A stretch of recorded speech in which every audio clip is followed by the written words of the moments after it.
¿Qué pasa, chavales? Bienvenidos a las de esta semana donde respondo a vuestras preguntas sobre cualquier temática del Real Madrid o de fútbol. Ya sabes que simplemente tienes que dejar tu pregunta con el hashtag AskIAM de cara a la próxima temporada y yo te la respondo.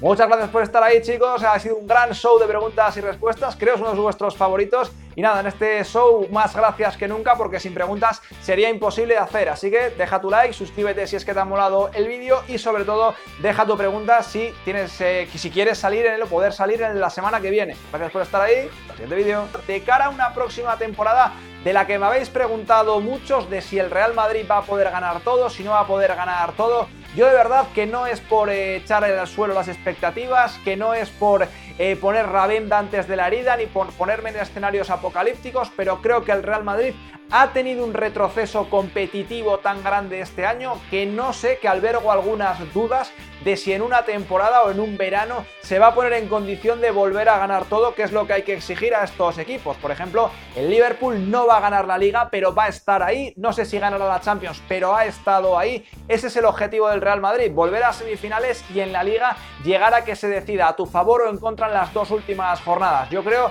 que va a haber un proceso, que lo hubo en su momento y que tiene que estar con los 5 sentidos desde el primer día, como ha dicho Zinedine Zidane. Pero vamos, no me atrevo a asegurar que el Real Madrid la próxima temporada, desgraciadamente, vaya a estar en condición de pelear los 3 títulos. Sí que creo que va a ser mejor la temporada, que la plantilla va a estar bien confeccionada y que el motor se pondrá en marcha de nuevo de verdad. Pero no sé si se va a poner tan rápido como para ya pasar de una temporada tan mala con 4 o 5 cambios a una temporada buenísima. Tengo mis reservas y esta es una muy buena pregunta de cara a la próxima temporada porque ayer ya hice un vídeo del tema este de los 3 primeros que parece que se va a limpiar Zidane y sois muchos los que tenéis preocupación de aquí a ver si para lo que ha venido Zidane es para echar a Reguilón, para echar a Llorente y para echar a Ceballos y al final, como diría Tosak, los mismos 11 cabrones del año pasado van a estar aquí. Yo creo que Zinedine Zidane se equivocaría severamente si la limpia se queda en estos futbolistas. Yo, como os decía ayer, entiendo que si él no cuenta con Llorente, con Ceballos, con Mariano, son porque no le gustan, son futbolistas a los que ya conoce porque los ha tenido a cada uno una temporada aparte de este corto periodo, pero yo pienso que lo hace porque él cree que esa clase media a la que pertenecen esos futbolistas, Llorente para mí es el mejor con diferencia de esos y el único de los que parece que van a salir de esa segunda categoría que podría ser titular del Real Madrid en partidos gordos, pero él pensará seguramente que van a traerle o que va a fichar futbolistas de clase media, digamos, muchísimo mejores. Pongamos un Rabiot, pongamos que Kovacic se quede, porque es que imaginaros, sale ya Kovacic, sale Ceballos, sale Llorente, igual Kovacic lo ve desde otra perspectiva y dice, bueno, aquí igual puedo jugar, así que él tendrá un plan con los meritorios, digamos, pero si el año que viene aparecemos con Marcelo, con Gareth Bale, con Isco, con futbolistas que han estado ahí dando la pena este año, por ejemplo, y algunos en Liga más tiempo, sería un error de Zinedine Zidane. No, yo creo que esto además es algo que le puede pesar si se agarra al timón, si se amarra al timón con las vacas sagradas. Y las vacas sagradas que llevan tiempo respondiendo mal, sorpresa, vuelven a responder mal, eso puede erosionar mucho a Zidane de cara a la próxima temporada. ¿Son al Real Madrid? Ha sido la pregunta estrella random de esta semana después de su gran actuación contra el City. Y bueno, a mí me encanta Son, me parece uno de los mejores futbolistas en su posición del mundo, para mí el mejor asiático de toda la historia, pero no se puede fichar a todos y yo creo que si viene Hazard, pues creo que sigue siendo mejor y lo ha demostrado durante más tiempo que el bueno de Son, que insisto, me encanta, es un jugadorazo, pero no se puede fichar a todos. Pregunta buenísima esta porque veo que van en serio, dice aquí el ingeniero, que qué tiene Suárez, o sea, que qué tiene Cristiano que no tenga Suárez y que en números son comparables. Mira, te lo voy a decir lo que tiene en base a números porque yo no sé qué tenéis en la cabeza y así echando a grosso modo, a mato grosso, como decía un colega mío muy burro, Cristiano Ronaldo tiene 200 goles más que Luis Suárez en las grandes ligas. Cristiano Ronaldo tiene 30 goles más a nivel de selección que Luis Suárez. Y Cristiano Ronaldo tiene 100 goles más en la Champions League que Luis Suárez. Así que, por favor, o sea, podéis defender que Suárez se compara con Cristiano diciendo de todo menos números. O sea, diréis de todo, quedaréis como cortitos, pero es que directamente si me lo defendéis con números,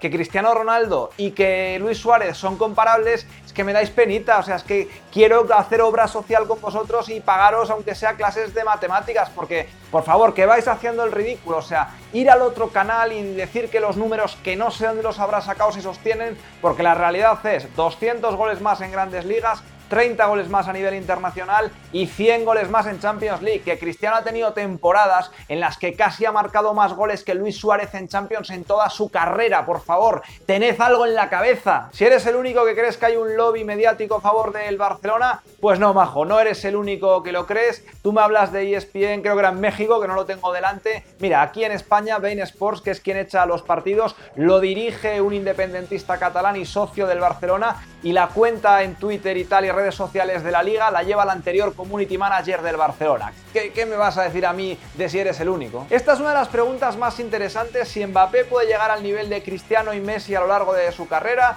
Dices que son los dos mejores de la historia estos dos. Yo coincido, por cierto.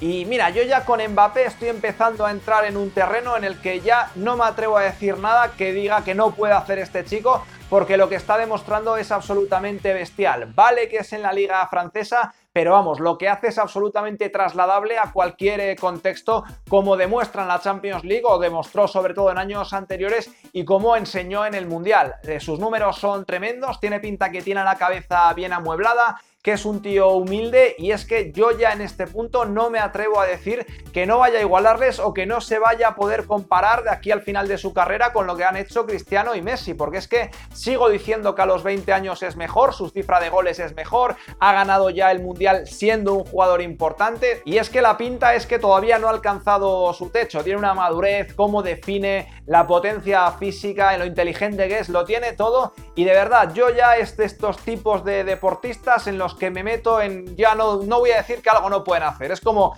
Cristiano, me dicen que me preguntan, ¿va a jugar hasta los 40? Te diría, yo creo que no, pero ya el 100% no me atrevo a decirlo, pues con Mbappé me pasa igual. Bueno, esta de si hubiera cambiado la película del Real Madrid, si hubiera tapado Keylor en vez de Courtois, yo aquí de verdad creo que más allá de las preferencias personales de cada uno, que son perfectamente legítimas, equivocaríamos bastante el tiro en pensar que el problema del Real Madrid este año ha estado en la portería, pese a que ninguno de los dos haya mostrado su mejor nivel. Yo creo que sinceramente, si metes a Oblak en el Real Madrid en la Liga, hubiera parado algo más que Courtois y que Keylor Navas, pero el Real Madrid hubiera tenido la misma defensa mala, hubiera hecho las mismas concesiones en centro del campo y defensa, se hubiera partido igual, así que yo creo que el tema de la portería puede ser morboso, puede ser interesante lo que decida Zidane de cara al año que viene, pero no creo que haya sido un top 5 de problemas del Real Madrid esta temporada, ni Keylor ni Courtois. Bueno, dos preguntas del Manchester United. He hablado mucho de este equipo, yo creo que es el tercero que más he hablado, Real Madrid, Juventus y luego Manchester United. Voy a empezar con la primera. ¿Qué necesita ese United para ser el United que conocimos y que muchos conocimos y temimos? Necesita, creo, y lo he dicho muchas veces, una reestructuración completa a nivel de club. Necesita las mejores mentes del mundo trabajando para el Manchester United, porque el Manchester United puede pagar a las mejores mentes del mundo. No estoy hablando de futbolistas, estoy hablando de que haya un management, de que haya una dirección deportiva realmente avanzada, que empiecen a explorar mercados que no tienen explorados, que fichen con algo de sentido las necesidades que tiene ese equipo, que no paguen dinero por morralla, que el manager de turno, el entrenador de turno, no tenga tanto poder sobre los fichajes, sobre todo si fichan tan mal. O sea, yo creo que es un club que tiene que reinventarse desde la parte de arriba y luego llegar hasta el campo, porque lo que han hecho en los últimos años, probablemente Ferguson en sus últimos años, bueno, estaba ya cogidito con pinzas, pero conocía también lo suyo, tenía tanto carisma que más o menos soportaba la presión y que más o menos competía bien ese equipo, aunque su último año, por ejemplo, al Athletic de Bilbao le pinta la cara. O sea, la época de Ferguson, como todas las épocas, fue descendente, pero es que ya lo de después, el fútbol digamos que va a 180 kilómetros por hora y el Manchester United va a 70, ahora van a poner un director deportivo, parece que cuya máxima experiencia es la liga australiana. Yo alucino, y si no cambian eso, al final es que es un equipo que aquí no se puede hablar de Mourinho, no se puede hablar de Solskjaer, no se puede hablar de Moyes ni de Van Gaal. Es un equipo que de las últimas 6 Champions se va a perder 3, tiene pinta. Es un equipo que ha habido mucha gente fichando y casi todo mal, y es un equipo que ha invertido paladas de dinero y para mí tiene a un top mundial de verdad, que es Pogba, y que alguna gente piensa que no lo es. Así que revisión completa del club, de verdad. Y si le han hecho la cama a Solskjaer ahora que ya es entrenador permanente, pues mira, yo creo que aquí el tiempo en esta sí que me ha dado la razón. Yo os decía que no veía cama a Mourinho por ningún lado, por los partidos que remontaban al final de tiempo, etcétera. Probablemente estaban hasta las pelotas de él algunos, y que llegara Solskjaer les liberó un poco la cabeza y rindieron mejor y voló por encima de posibilidades ese Manchester United. Puede ser, pero al final del día lo de Solskjaer ya prácticamente va un 50-50 en tiempo respecto a Mourinho, y todas las carencias que no pueden salvar con una buena dinámica que consiguieron se ve. Se ve que es un equipo que sigue teniendo a Young y a Smalling de defensa. Se ve que es un equipo que sigue teniendo a Smalling y a Phil Jones de centrales, decía. Se ve que es un equipo que sigue teniendo a Young de lateral derecho, que no tiene ningún jugador top mundial, que a salvo Pogba, y todos esos costurones se le han acabado viendo al final más pronto que tarde. O sea, creo que con Solskjaer se las ingeniaron, entre él con unas buenas decisiones, los futbolistas, 4 buenos resultados ahí que les dieron moral para vivir por encima de las posibilidades, pero ahora este equipo ha vuelto a la realidad. A años luz de un Barcelona, a años luz de un Manchester City y a años luz de ser lo que debería ser el club más rico del mundo. Bueno, esta es una buena pregunta, si Cristiano Ronaldo es el mejor jugador de la historia de la Premier y de la historia del Manchester United, y tengo que responderte no a ambas. Quiero separar lo que voy a decir. O sea, si me dijeras, ¿es el mejor jugador kilo por kilo, como dicen en boxeo, que ha pasado por la Premier? Pues seguro, es el mejor jugador que ha jugado en Inglaterra, sin ninguna duda. ¿Es el mejor jugador, por ende, que ha jugado en el Manchester United? Pues sí, pero para mí ser el mejor de una liga conlleva otro tipo de cosas, como haber estado más tiempo, haber hecho más cosas, y creo que hay gente incluso, pues yo que sé, recientes, como el Kun Agüero, como Wayne Rooney, como Thierry Henry, están por encima de este futbolista, de Cristiano, como también Alan Shearer, por una cuestión de tiempo. Si Cristiano hubiera establecido allí toda su etapa, pues sin duda sería el mejor, pero creo que por eso no lo está. Y luego el Manchester United, pues hombre, yo creo que se fue bastante joven de allí, por suerte para todos los madridistas,